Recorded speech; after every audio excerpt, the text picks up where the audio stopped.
Hello बच्चों, let's read the question.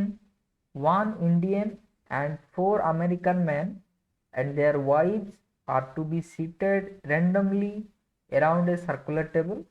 Then the conditional probability that the Indian man is seated adjacent to his wife, given that each American man is seated adjacent to his wife, is four option हमारा given है।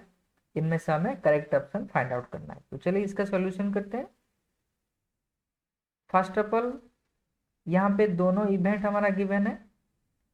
Suppose let E1 is the first event when Indian man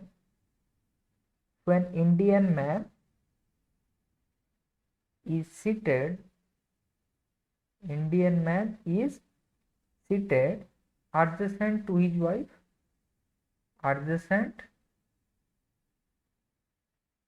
wife, and suppose E2 be another event when American man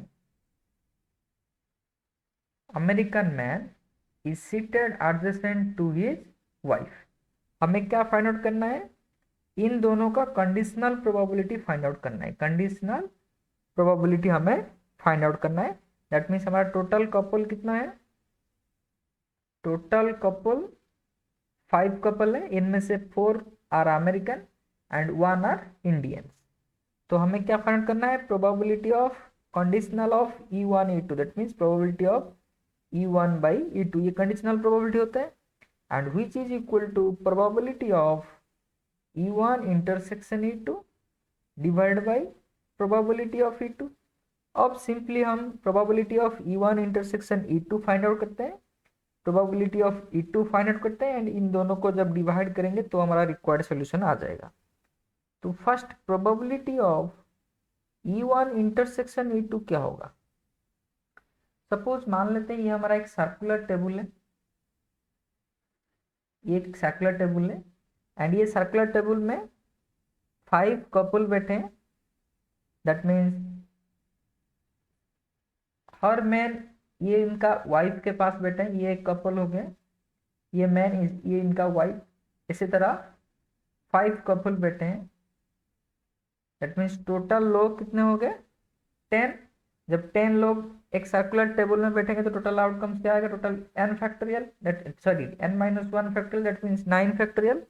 ये total outcomes हो गया। अब हमें क्या find out करना है? E1 intersection E2, that means यहाँ पे हमारा टोटल कपल कितना है? 5। तो सर्कुलर टेबल में जब बैठेंगे तो ये क्या हो जाएगा? n-1 factorial, that means 5 - 1 4 factorial. And ये हर कपल, ये उनको पोजीशन चेंज कर सकते हैं, उनकी जगह चेंज हो सकता है। मैन यहाँ पे भी बैठ सकते हैं, वुमेन यहाँ पे भी बैठ सकते हैं। That means 1 couple can be seated in 2 factorial, that means 5 couple कितना होगा? 2 फैक्टोरियल टू द पावर 5। ये number of favourable cases by total number of cases कितना है? 9 फैक्टोरियल। तो probability of E1 intersection E2 क्या आ जाएगा? 4 factorial into 2 factorial to the power 5 divided by 9 factorial. अब find out करते हैं प्रोबेबिलिटी ऑफ E2। तो प्रोबेबिलिटी ऑफ E2 क्या होगा? Suppose E2 is the American man can be seated to the adjacent wife. Suppose ये हमारा, ये एक सपोज कपल है, मैन वुमेन, ये 4 कपल अमेरिकन है। ओके, ये सभी मैन इनके एडजेसेंट में इनके वाइफ बैठे हैं, एंड सिर्फ इंडियन कपल को सपोज यहाँ पे हम मैन बिठा देते हैं एंड यहाँ पे वुमेन बिठा देते हैं। दैट मीन्स ये टोटल लोग तो सेम है। That means total number of outcomes कितना होगा? 9 फैक्टोरियल डिवाइडेड बाई, यहाँ पे हमारा P ऑफ E2 क्या हो जाएगा? 5 फैक्टोरियल इनटू, ये जो सभी अमेरिकन कपल्स बैठे हैं ये अपनी जगह चेंज कर सकते हैं। दैट मीन्स ये कितना पोजीशन में कर सकते हैं? एक कपल 2 फैक्टोरियल, तो 4 couple, that means 2 factorial to the power 4 divide by total number of outcomes, तो 9 फैक्टोरियल होगा। इन दोनों को जब यहाँ पे डिवाइड कर देंगे that means 4 factorial into 2 factorial to the power 5 by 9 factorial, and जब इसको उल्टा कर देंगे that means 9 factorial divided by 5 factorial into 2 factorial to the power 4। That means ये तो 9 फैक्टोरियल कैंसिल, ये कैंसिल हो गया, एंड जो फाइनल आंसर आएगा ये क्या आएगा 4 फैक्टोरियल इंटू 4 तो कैंसिल हो गया into 2 divide by 5 factorial, and which is equal to, इसका जब सॉल्यूशन आएगा ये क्या आएगा 2/5।